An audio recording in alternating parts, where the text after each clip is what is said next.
Hey everyone, I'm Chris Lesniak, And I'm Rob Byron, and this is the Debate Math Podcast.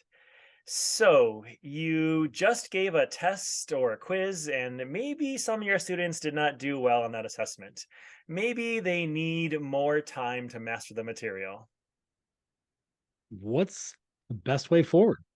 Maybe you're thinking of having them go through and correct their mistakes, or maybe you want to set a date for a retake of that test or quiz. Is either option fair? What is best for the students? And with limited time as it is, if you have to pick only one path forward, what would it be? So, we're asking educators in today's debate what is the best way of demonstrating mastery? And here, arguing for retakes, we have two awesome educators. And first up is a math teacher and the Math PLC leader and sponsor of Educators Rising, a club to promote interest in the teaching profession to young adults, who is married and has a 9-year-old daughter and is also an avid reader and a craft beer enthusiast. Julie Saller. Hi, Julie. Hi, thanks for having me on. I'm glad to have you here. Can you tell our listeners where you are and what your current role is? Yeah, I live in Sugar Grove, Illinois, which is a suburb of Chicago. And yeah, I'm a high school math teacher at Plano High School, which is a small high school in Plano, Illinois. And currently I teach Algebra 1, Algebra 2 honors, and a senior course called College Prep Math for seniors looking to go into college preparatory mathematics. Nice. Well, welcome. And arguing along with her for four retakes is a math coach, a featured mathematician of the day at the Minnesota State Fair Math on a Stick, and a part of the closing keynote speakers for the 2023 Minnesota Spring Math Conference in April, who has a goal of 1 hour a week of productive non-work, non-parent time, but is also currently hobbyless, so she needs some ideas. It's May Vang. Hi, May. Hi, everyone. Thanks for having me on. I'm coming to you guys from a suburb of Minneapolis, in Minnesota. And I was just telling everyone that we are in summer season right now, 35 degrees out. So what I currently do in my role is I am a charter school math coach. So I coach teachers in kindergarten all the way through 8th grade. And previously I was a middle school math teacher. So, there's that little kid, that little 12-year-old girl at heart. So Nice. Well, welcome. And now the question we want to ask all of our guests, and I'll start with you, Julie. When did math first become controversial to you? Yeah, math first became controversial to me when I first started learning about calculus back in my senior year of high school. So when our teacher first told us that Newton was commonly recognized as the father of calculus, I learned later, a few months after we first learned that actually there was another guy named Leibniz who actually discovered calculus at the same time and published his work at the same time. And this made me realize that math can truly be controversial, and not everything about math is, including its creation, is black and white. So I thought that was kind of interesting. Very good. Thank you. And then, May, when did math first become controversial to you? I was in I think the third year of my teacher prep program, and I was in a school doing some hours. And this school, like me, most of the students are Hmong. And after finishing some hours there, one student finally asked me, he's like, "So you're gonna be a math teacher?"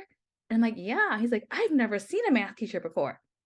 Right. And so that was the first time ever that I'm like, oh my gosh, I didn't realize how much race and culture or even gender plays into the math classroom or learning math in general. So he really made me realize that my role is bigger than just being a teacher. Wonderful. Thank you for sharing that, and welcome to you both.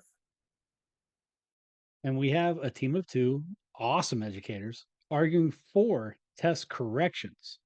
First up is a professor of mathematics education with a PhD in educational psychology, the author of Rough Draft Math, Revising to Learn, published by Steinhaus, who taught junior high mathematics in Mesa, Arizona before she was a professor, and a fan of pinball and an owner of a kayak who likes to get out on the water in the summers. Dr. Amanda Jansen. Hi, Mandy. Hi, thanks so much for having me. Can you tell our listeners where you are and what your current role is? Yes. So I live in Newark, Delaware, which is spelled like Newark, New Jersey, but it's actually Newark because when they made the map to the northern part of Delaware, it was drawn with an compass to make an arc. So that's how you can remember Newark, Delaware. It's northern part of Delaware. What was the other part of your question? What I'm doing? Yeah. I'm a professor, so I teach future teachers.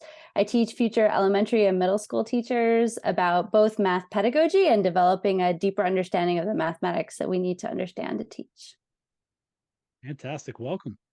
And arguing alongside her is a professor of math education who was a secondary math teacher for 12 years, 9 years teaching in Guam, where he is originally from, and 3 years teaching in Washington State, who currently holds national board certification in early adolescent mathematics and received the Presidential Award of Excellence in Mathematics and Science Teaching in 2014.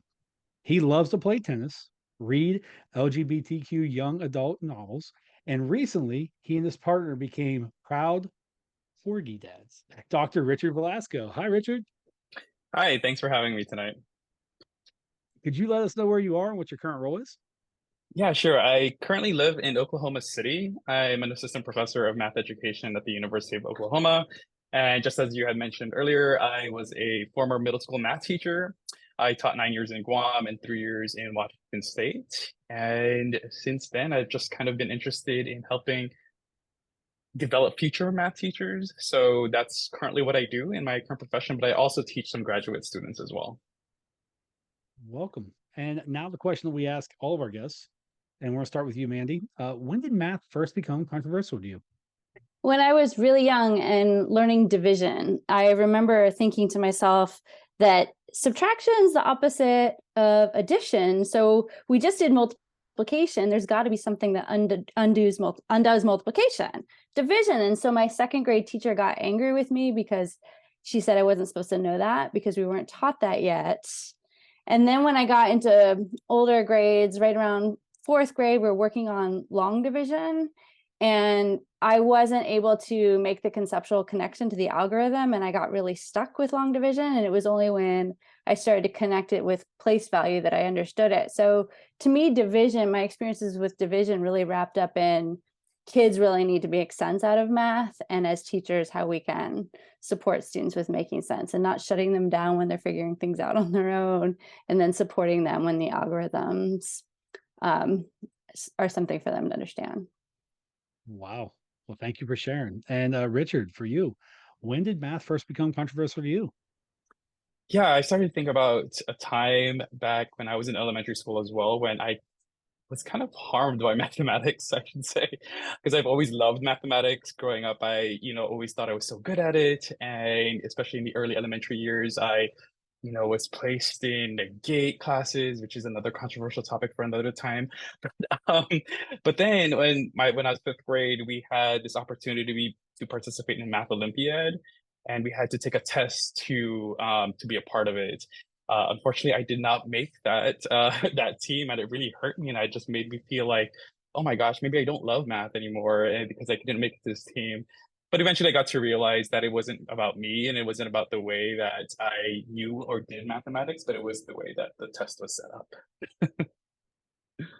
Yeah, thank you and welcome to you both. Okay, and with that, let's get into the debate.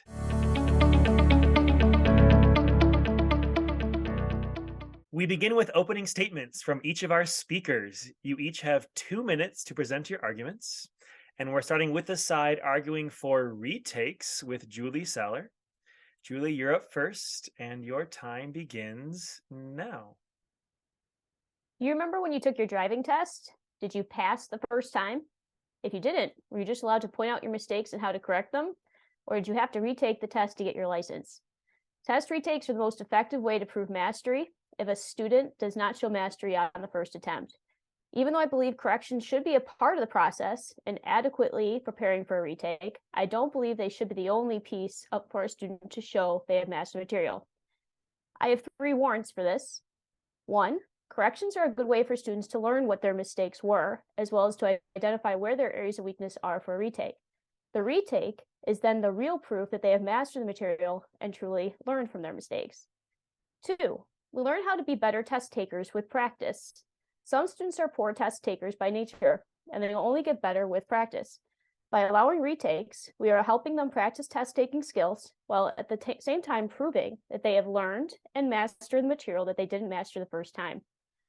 3, there will be times students need to recall previously mastered material without the use of notes, such as cumulative exams and state-mandated standardized tests. However much we hate those, they still have to not use notes on those. Corrections alone, which usually allow a student to use notes and get help from a teacher, do not ensure that they will be able to recall the material later on when they don't have notes available to them.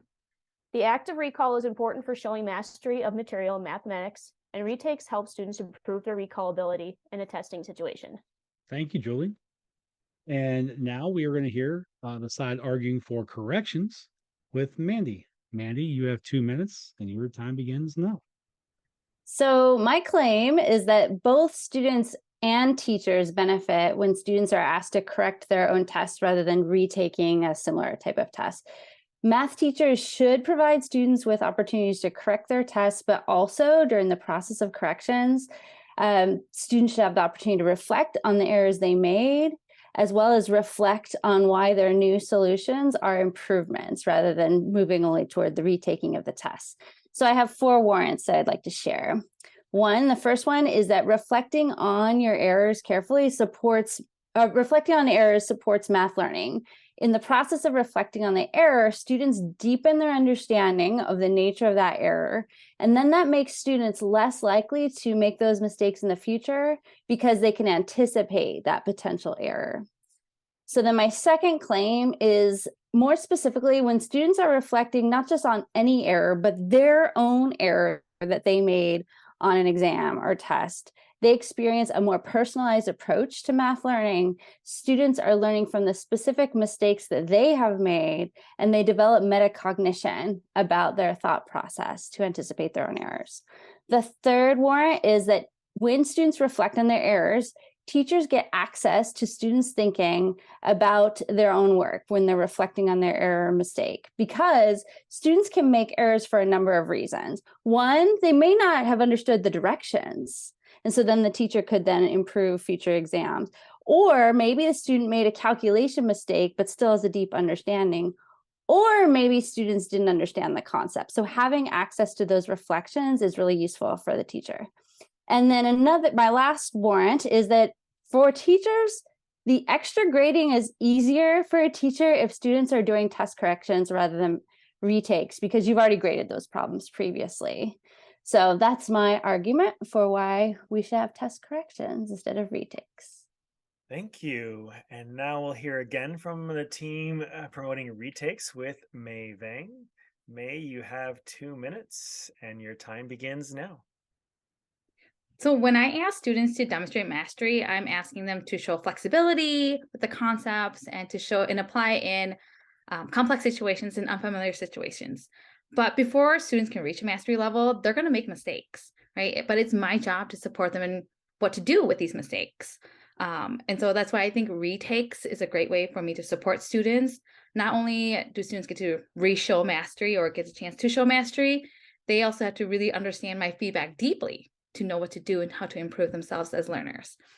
And so my 3 claims, my 3 warrants behind my claim is that 1, as a longtime middle school teacher, my students are showing up in my classroom knowing that they are good at math or not good at math. So by giving them a chance to do retakes, I feel like I'm giving them a chance to build their confidence. They can tell me that, hey, I wasn't quite ready yet, and I just need a little bit more time. Or wait, this current unit connected the ideas for me, so now I really understand it. Can I retake it? And it allows them to know that, hey, learning from their mistakes right now is just as important as getting it done the first time correctly. The second claim is that it allows me the chance to see students grow. I get to collect that data and get to see, hey, this student wasn't getting mastery level understanding at this point, but how long did it take for them to get there? If they, whatever time it took, they still got there. So I get to see their growth, along with being able to use that as a talking point for them and with their family, saying, this is where your student was and look at where they got to. Even though it took a couple weeks or though it took a second or third try, I'm seeing their growth and I'm seeing that they're understanding what we're doing. And the third thing is that retakes tells them that learning doesn't end. It tells them that, when you want to master it, you're still going to grow. When you want to move yourself from not learning it well to learning it well, you're going to grow. And I'm going to value that growth, and I'm going to value at any point that you want to grow. Thank you. And finally, arguing again for corrections, we have Richard. Richard, you have 2 minutes and your time begins now. So I'm here today to debate the following resolution. What is the best way of demonstrating mastery? And my claim is that students should be allowed to make corrections to their tests. And because of this, I have 3 warrants.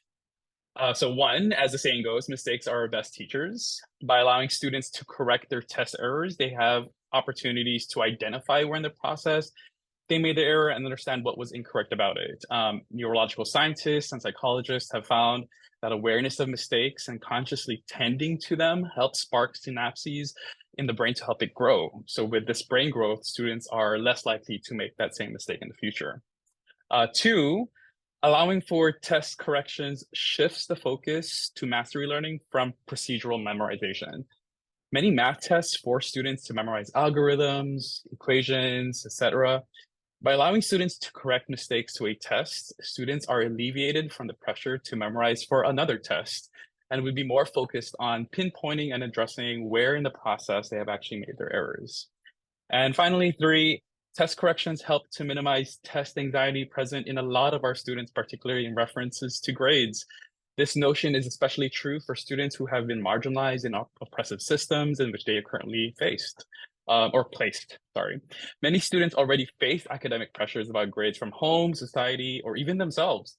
Teachers who allow students to make test corrections that allow students to improve their test score fosters a safe space for their students and frees them from that pressure of risking getting the same or lower grade if they have to retake a test. As you can see, allowing students to make corrections to their test is warranted. I claim that teachers allowing test corrections for their students is the best way to demonstrate mastery. We hope you'll vote on this issue. Wonderful. Thank you all. We already started off with 4 amazing statements there. If someone is not a teacher is someone who's not doesn't give any kind of retakes or corrections at all, I think you've given some really good thoughtful reasons why they should at least consider something in there. And I see lots of common ideas of it. You all believe the students might not get it yet. I hear the word yet out there a lot, and the idea of mastery, wanting students to show mastery, and it doesn't have to be the very first time that they come across something. So I guess let me start with a logistical question here. What is the time it's going to cost a teacher to either go for test corrections or test retakes? Like, how much extra work and time will it take up? And what is your advice for teachers on that? If someone who's never considered any of these things before, I start with maybe Julie or May on team retakes.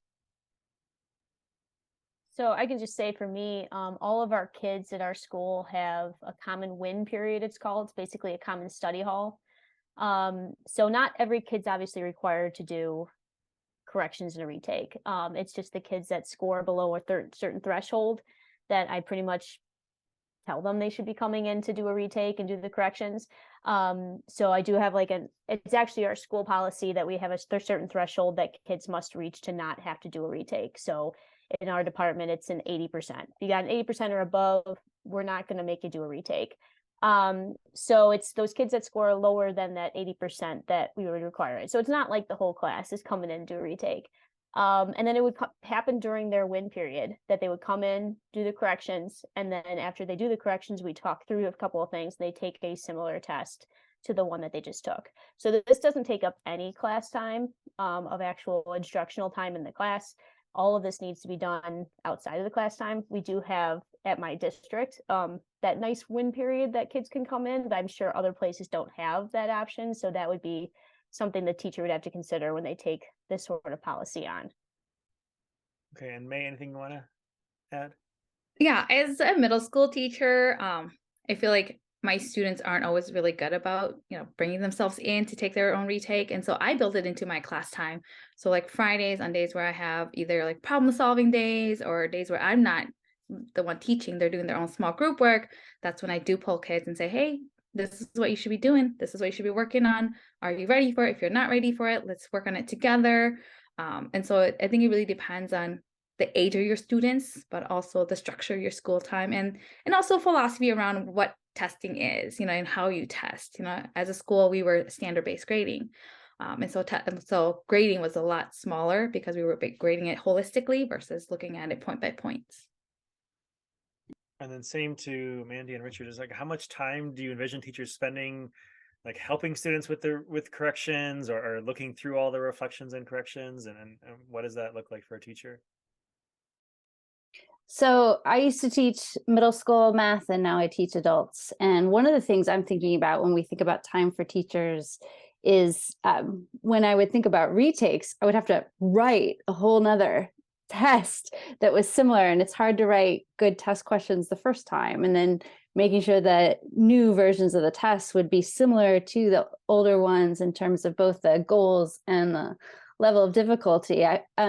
I was thinking with test corrections, it gives me time to really focus on the students' thinking and reading those reflections rather than the writing of the new test itself. So that's one thing I thought about. I had a similar idea as well. As a former middle school math teacher, I've done both. I've done both, having students retake a test and do test corrections, and I find that it is more time consuming to have to retake the test, not just for the student themselves, but also the teacher having to recreate that test. And then I also think that it kind of takes away from the students being able to do that learning that's in the classroom. So for me, it just seems a lot easier in terms of convenience with time to have them redo or correct their test mistakes. It gives them the opportunity to kind of see, where that, knowing that there is like hope to go above the grade that they already got, so that there's no way that they can get like a lower grade anymore. So I think for them, that's just gives them a little bit more time to kind of catch up to that. So I'm glad that you brought up the conversation about the grade. I was in an interview once, and I had a superintendent ask me about this idea of retakes versus test corrections, and like, how do we account for a grade? So like for retakes, like, how does the original grade factor in? And then for corrections, like, how many points do they earn back? Do you give half credit? Do you give full credit? Like, those are two different conversations that we have for somebody wanting to do one or the other. So I'm gonna actually start with Julie and May. Like, how do you account for the original grade uh, when they do a retake? Yeah, so for me, the original grade, they can't get lower than that original grade. So they also only have to retake parts of the test they didn't master the first time. So it's not like they're retaking the entire test. If they just were struggling with two concepts on the entire test, that's what brought their grade down, they just have to redo those two parts.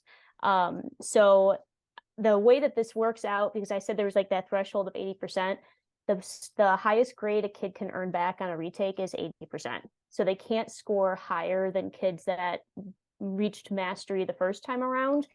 There's that kind of carrot for those kids that are doing really well in class, that you're going to get that grade that's higher than 80%. Nobody's going to go above you that took it a second time. So you're not getting an added advantage for taking it a second time, but you're also not going to hopefully fail the class because you had a really bad test to start off the class.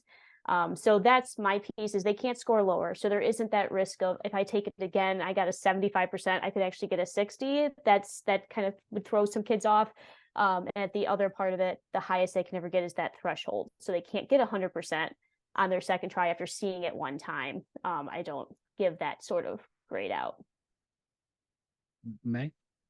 So being a school that adopted standard-based grading, we're not 100% fidelity with standard-based grading, but the philosophy is that you replace the grade with the best grade, because that's the level of mastery students have shown.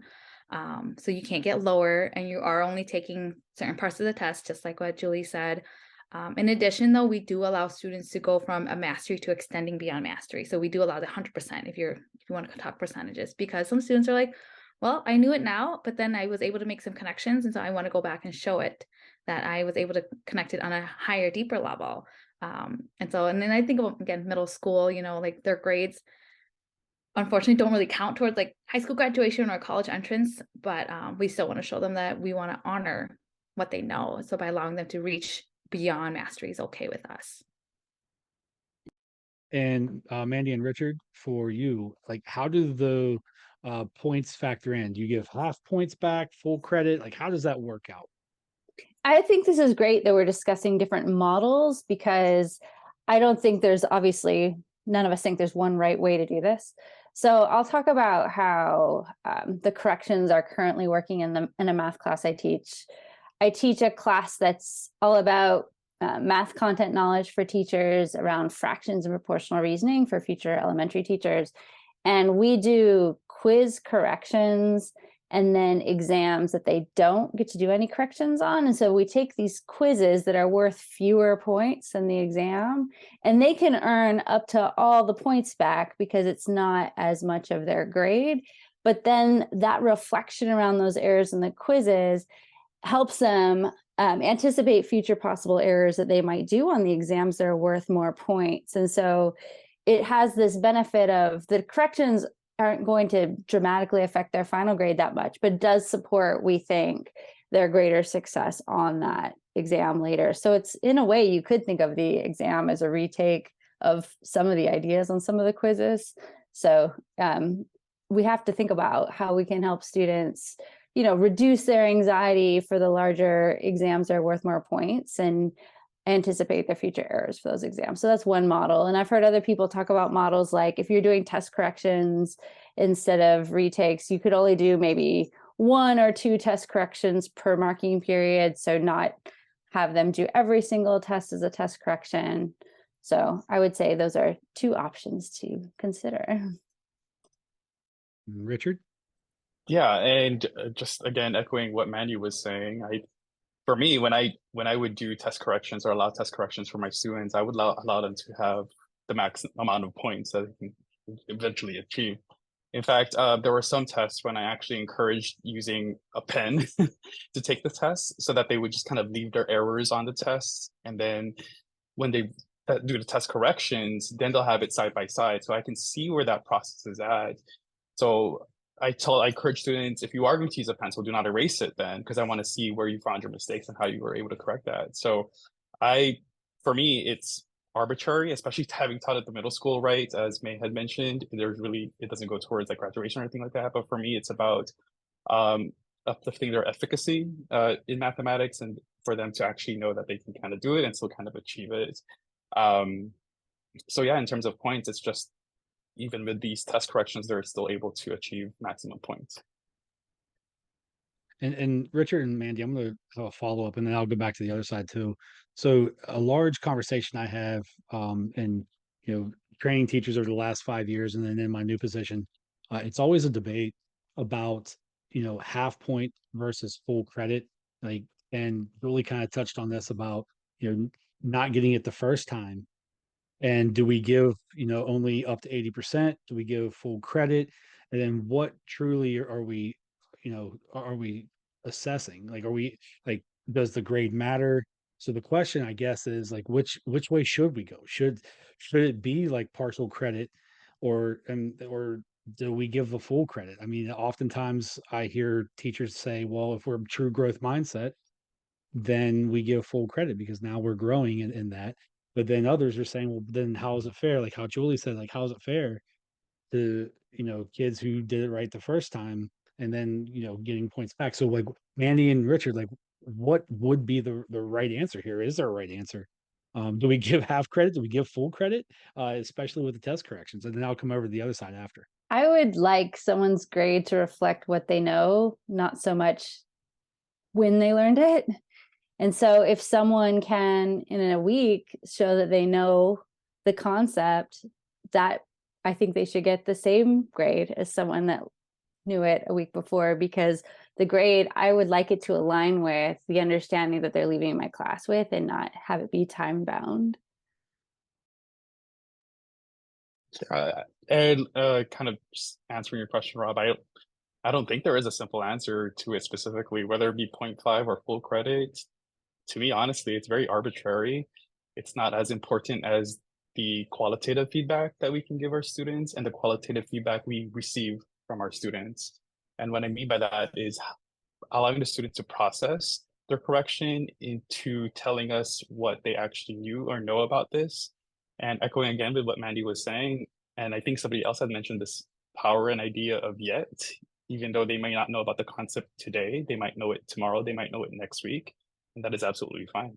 So I think I'm the only high school teacher here. So I'm going to speak to the high school part of this. If I give A's to everybody, everybody's on the same even keel. There's no competitiveness with kids applying to college, and there's no competitiveness for the awards at the end of the year, and there's no competitiveness for anything in high school.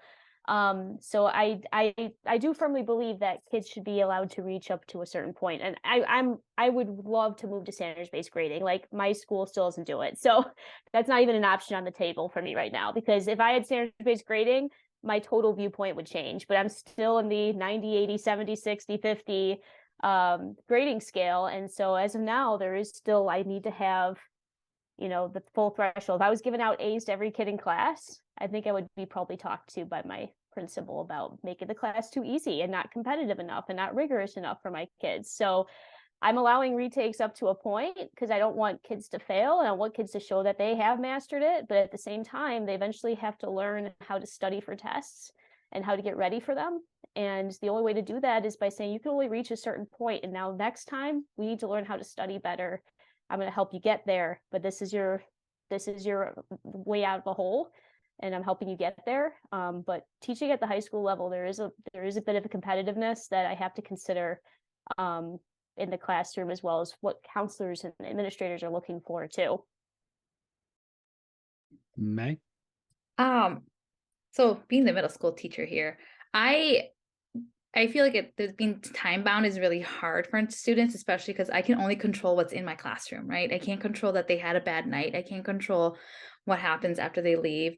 I can control the fact that they have another test that day too, you know? And so by allowing them the chance to reach whatever level of mastery and understanding they want to reach at any point, that's fine with me, you know. But we, in a way, we are time bound though. Like, grades have to be reported, so we're on a quarterly basis, and so I am bound by that end of report card grade. So if students don't do their retakes by then, their grade is what it is, you know. Or if a student really doesn't understand it and they've done it 2 or 3 times, it is what it is, you know. But I am here to support them, and I am going to control what I can in my classroom by providing them the best learning environment, even if that means it takes them a little bit more longer than other people. All right, let's get away from grading here. I'm gonna go back to Julie and May. I want to follow up about like a retake. And Mandy brought up something about how like it's hard to write a new test, a similar thing. Like, are your retakes just like changing the numbers and kind of like similar questions, similar format? Like, how much effort and work is going into making a retake?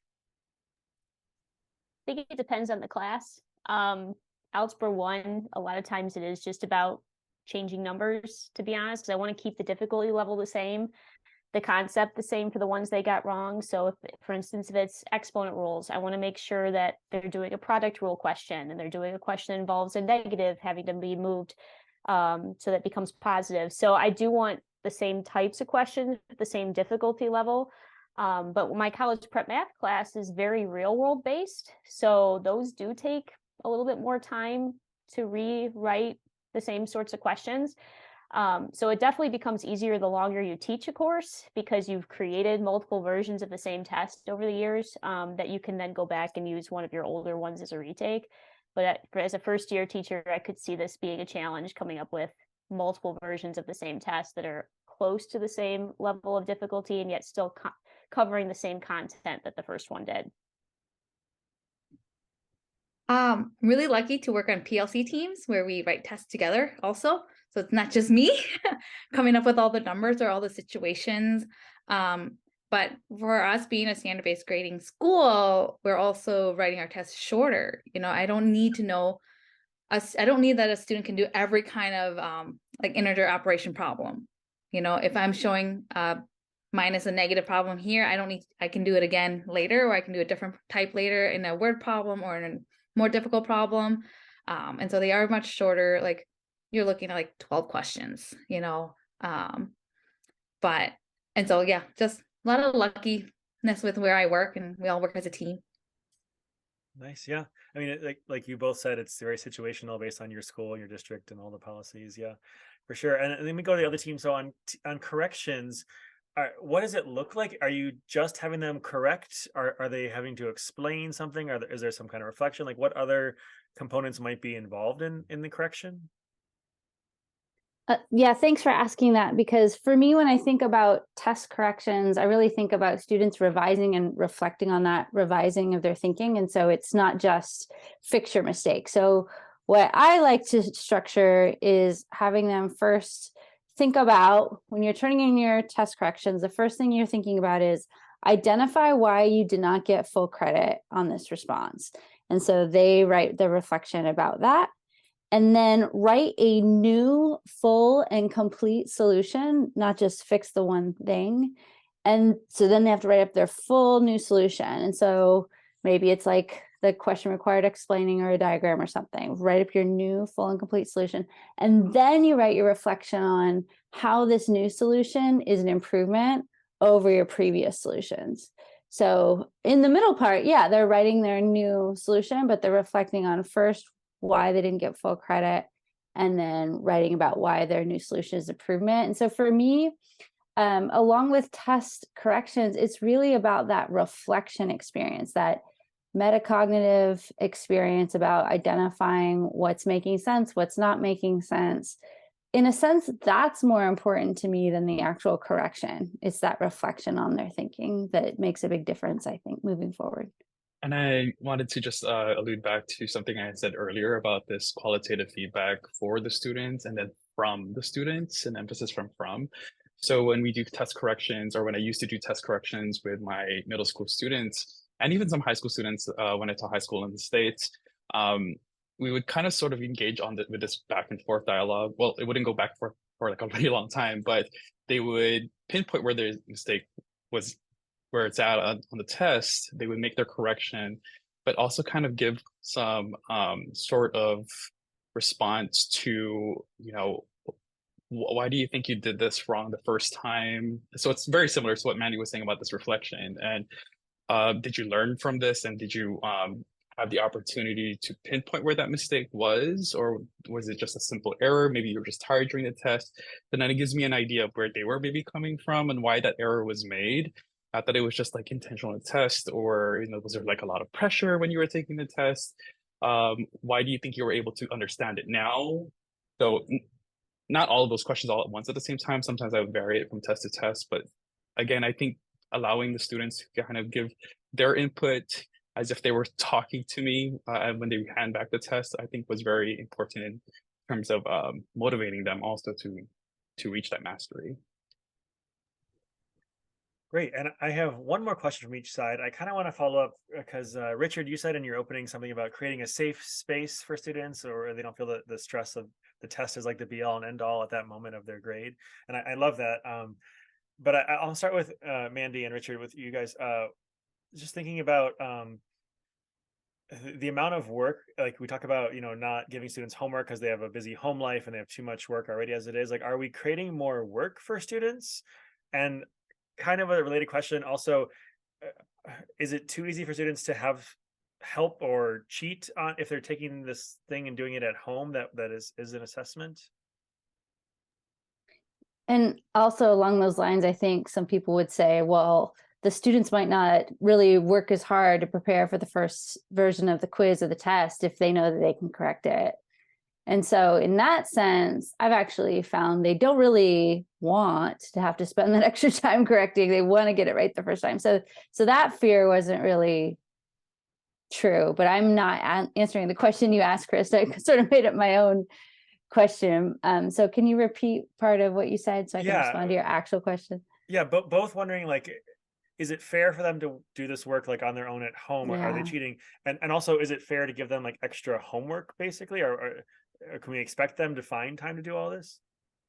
Yeah, so the collaborative part, I don't mind if they collaborate with other people when they're correcting tests and exams. In life, we collaborate with people all the time. So I'm not so concerned about that, but I could see someone taking a harder line on that matter. And in terms of the amount of work, yeah, we have to take into account how much work we're assigning the students. And if we really do value the test corrections, we want to make sure that the other work that we're having them do is balanced out. We could like not assign as many homework problems so they do have time for that. I do think it's important to situate in the larger context for sure. Yeah, and I think there's really finger pointing or anyone to really blame, because as I had mentioned earlier, it's just sort of like the system that we are all placed in, the students are placed in, that the teachers are placed in. It was mentioned earlier about time constraints, this whole idea of time and how we need to meet deadlines for students because of the competitiveness, that sort of mindset to kind of get the students. But I think it's a whole system, like in higher education as well, where it's like, why are we recruiting students on GPA alone? We need to look at multiple measures. We need to look at more qualitative data. We need to, and that's easier said than done for sure. But sorry, Chris, I also didn't answer your question, but going back to your question, and in that sense, I actually also encourage collaboration. In fact, when I, have these conversations with my students, I encourage them, like, talk to your parents about it. Why do you, maybe they can help you, see where you might be wrong. And yes, there might be this risk in maybe their older brother would just do it for them. But I think if we establish a safe space of trust with our students and showing them that we respect them as much as they respect us, I think they're more inclined to want to do it in a truthful manner. And again, I think what I've learned is that instead of just trying to, I would even argue to maybe go beyond a safe space and encourage a brave space where students feel encouraged to actually want to tackle their own mistakes on their own. But even when they come back to class and they didn't do it at home, I would set aside some time to, like, okay, let's go work together, find a partner, or let's go work together in groups. And whether or not they sit there and copy another person's correct answers, there's still dialogue going on. There's still some form of exchange in linguistically, cognitively, that's going on in that conversation. There's still some form of learning. It may not necessarily be the content that I desire, that I want, but students are getting something out of it. Great. And then back to the other side. So Julie and May, kind of similar, like when it comes to students, are we being fair by giving them like a similar test with new problems? Like, is it just getting easier over time? And or are we creating more anxiety? I know you mentioned like test anxiety in there. Like, are we creating more anxiety for our super anxious students by making them retake it again? Yeah, I think what I help with the anxiety thing, and I totally get it. I actually grew up with a massive amount of anxiety, so I get the anxiety of big tests and everything like that. But I think in my sense, when I do retakes, I take away the anxiety if I could actually do worse. So when I say to kids, you can only earn points back, you can't lose the points you've already gained, I think that takes away some anxiety. They're also doing the retake outside of the classroom environment in my win, which is a very small group of kids. So it takes them out of that typical testing environment too. So I think I removed some of the anxiety from that. I'm also of the mind of do the corrections with me as well. So I don't want them to walk out of the room with the test. Come do the corrections with me here. So that way I can see that you're actually referencing your notes or actually legitimately asking me questions if you are legitimately having issues with a certain concept. And I know that it's 100% your work. And they can work in small groups in my win. I have no problem with them collaborating either on the test correction piece of that. But when it comes to the actual retake, that's your individual, you showing me what you've learned, not what everybody around you has learned, because that is where your grade's coming from. It's your individual, what do you know, not what did you collaborate with and learn from. I also understand we're in the photomath and chat GPT era. So I don't know if that test walks out, if that's getting scanned and then photomath is doing it for them and explaining all the steps, or if chat GPT is doing it for them. So having them do it with me in that smaller environment shows me that they're doing it legitimately, and also that it's them showing their mastery of the skill. I don't make any of my students do retakes. I encourage them and I tell them it's about you and showing off what you know. And so I turn it back on them. But students who struggles, I tell them, you know what? It's my job to help you not struggle. It's my job to make sure that you know this if you want to retake it. But you also have to show the initiative and say, I need support, So it's like teaching my middle schoolers how to self-advocate, along with being like, I will help you self-advocate too, though, even if you're not ready for it. And so giving them the chance to do retakes, giving them the chance to learn before retakes actually brings down a lot of their anxiety, and saying that it is about them and not about me lets them realize that, you know what, if I'm really happy with where I am, then I'm happy where I am. But if I want to do more, I can do more. Yeah, I just want to piggyback and say I don't force retakes either, but I do highly encourage the kids that really didn't do well on it. And especially I'll email home too that, hey, you got this opportunity, let's take advantage of it. But yeah, I never force retakes. If they want to, if a kid got a 70 and they're happy with their 70, leave it. But yeah, I don't force the retake on anybody. Yeah, Julie, I agree with you. I've been in parent meetings where they didn't even realize it was an option. And then when I let them know, they go, hold on 1 second. And then immediately they are no longer mad at me and they get upset with their child, which actually brings me to the final question. Um, how do we help critics and parents understand the why behind either retakes or corrections? And sometimes it's the same person, the critic is the parent. But how do we help them understand the why we are either giving a correction or giving a retake? And I'm going to start with Mandy and Richard. I think above all, I would like to de-emphasize performance and grades and really put the emphasis on learning and understanding. And we want to communicate that what you know, what you come to understand, that should be what your grade reflects. And so you need opportunities to have opportunities to show your understanding, to show growth in your understanding over time. That all matters. And so multiple opportunities to show what you know, to show the growth, to show the reflection on your learning and thinking. So ultimately, I would like everyone to think about learning as an ongoing process that happens at different points in time for different learners. But ultimately, we're trying to represent what someone understands, not trying to average points or something like that. Yeah, and I would also want to emphasize to critics, and to naysayers of whether it be for test corrections or retakes, it's about the students, um, overall well-being, which includes their mental well-being and their mental health as well. And I would probably, explain to them the data that shows that math anxiety is really high in a lot of students because of the pressures of society in wanting to get into really good colleges. And there's, they work so hard to try to achieve a certain grade or, meet certain things because they've were always told that they were going to fail maybe, and they just weren't doing so well. So I think being able to explain clearly to them that what we're trying to do is to grow them personally as a human being, not just for the sake of learning mathematics, but by doing this, like, test corrections, retaking tests, gives them the opportunity to know that they can do it. And I think that self-efficacy, just that self-motivation, will not just prepare them to become good mathematicians, but future, lifelong learners.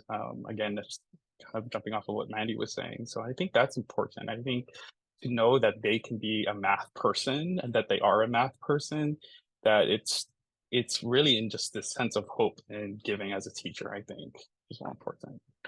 Richard's answer is better than mine. I love all of that you said about your identity and their sense of self. Brilliant. Well, he definitely just he rough drafted that. That's okay. I And then did. to the other side, actually, May, I'm going to start with you on this one. How do we talk with naysayers and critics and parents, well, sometimes the same person, about with test retakes? Yeah, I go back to like making mistakes and getting second chances, right? How many of us deserve and want a second or a third chance at something? And especially when it comes to our own learning, right? If I'm like, oops, I didn't understand it the first time, or it wasn't my best, wouldn't you want to also be given the chance to be like, okay, you can do it again and show me something better? And so I think for parents and anybody who says like test corrections or test retakes aren't how real life is, I think it is what real life is. How many, we all have gotten second chances or third chances, or we all got a chance to just improve. Even if we did it correct the first time, I'm still able to improve on what I did. And so I think it's not even about like becoming an adult, because that's what we do as adults.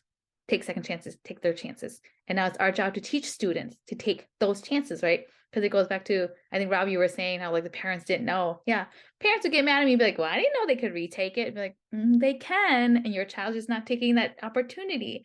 And so that's a different life skill and different life like moral to learn. And Julie? Yeah, I'm just going to piggyback on what she said. I think life is full of second chances, but I think a lot of life is performance based, unfortunately. I go back to the driver test example, but also my daughter, she's been stuck at the same level of swim class forever because she has not passed the test that shows she's met all the skills to go to the next level. And that's a safety thing. So I'm okay with her having to retake that same swimming test 50,000 times, as long as I know she will then be fully ready to go to that next level and learn a new swim stroke, and she'll be 100% safe doing it because she learned all those skills leading up to it. So I do think life has some performance-based skills that kids need to learn, and one of those is a test-taking skill. And I agree that kids have certain tests that they can only take once, like a final exam, but there's also like the SAT that they can retake every month until they get the score that they want, or the ACT, where they could take every month till they get the score that they want. But those test taking skills are super important for them to still learn. And I think they do need to do more test taking rather than less. And a retake is a safe way, in my mind, of practicing those test taking skills. All right, and I think that concludes our questioning round. We will now end by giving each side 2 minutes to make their final arguments to you. And we will begin with May. May, you have 2 minutes. Go ahead. So on as team retakes, what we like to say to all of you is that retakes is a really great way for our students to show mastery in an isolated situation. We know it's their work. We know it is their thinking. We know that they've used whatever they've learned from us and any feedback we've given them to show what they know. And one of the best parts about doing the retakes is like they can't get a lower grade. Like in our 2 classrooms, in our 2 schools, what their grade was before, they can only do better. So it is a great confidence booster. It relieves a lot of anxiety for students. In addition, if a student doesn't do well, sometimes they do great on a different part, right? I get to see them, wait, they didn't get this part correct the first time, but the second time, even though their grade did not improve, they still got it correct here. So we're still seeing growth. We're still seeing learning. So if students are allowed to do retakes, we would love them to do it because it is their work and we get to honor them and we get to honor their timeline as to when they need to, at the amount of time they need in order to learn what they're supposed to learn. Thank you. And with the final words, we have Richard and Mandy.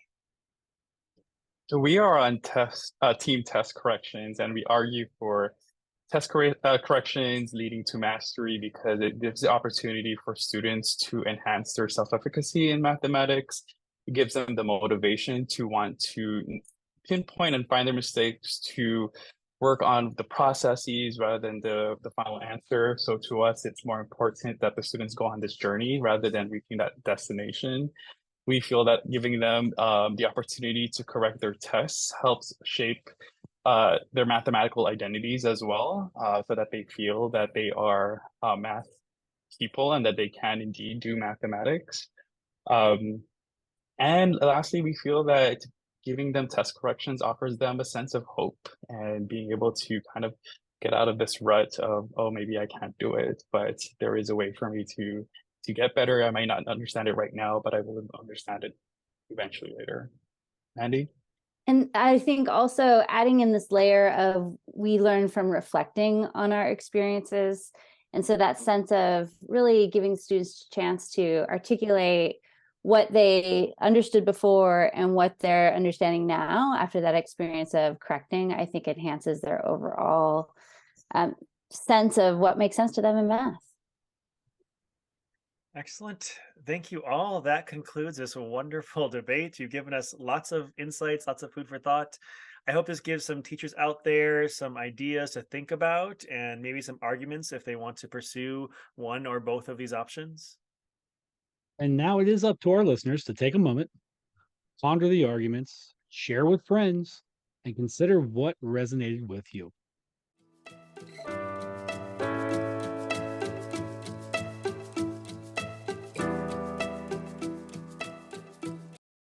Be sure to go to our Twitter at DebateMathPod to share your thoughts on this debate. Which do you prefer, retakes or corrections? And huge thanks to all four of our guests. You were so thoughtful and respectful. You came from different sides of this, but you were so willing to listen and respond to each other, and that was wonderful. And again, thanks to those who are listening. We hope you enjoyed this and learned a lot from it. And so, as we wrap up, Julie, where can listeners find you? You can find me on Twitter. My handle is at EdTechMathTeach, or on Facebook, find Julianne. And May, where can listeners find you? You can find me at Twitter at VangMay1. And then you can also find me at Facebook at May Vang Swanson. Mandy, where can listeners find you? Well, my Twitter handle is at MandyMathEd. And if you want to think more about revising, the first chapter of Rough Draft Math is on the Stenhouse website for free. Check that out. And Richard, where can listeners find you? You can find me on Twitter at RCLVelasco. Perfect. Thank you all.